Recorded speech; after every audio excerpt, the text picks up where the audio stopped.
So in Urdu and Hindi, how to say I have to go or something that you have to do.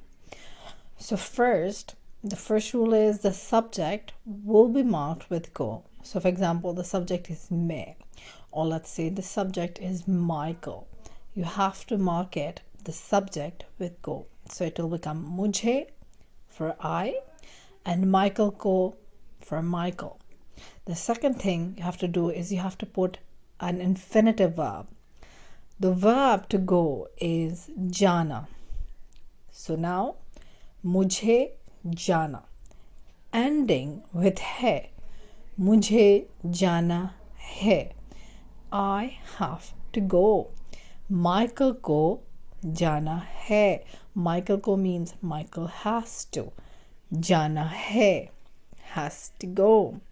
Michael ko jana hai. Isn't that very easy? It also means Michael must go or Michael wants to go. मुझे mall जाना है. मुझे gym जाना है. मुझे ice cream खाना है. Sometimes the verb, infinitive verb, is also declined. मुझे आइसक्रीम खानी है because ice cream is feminine.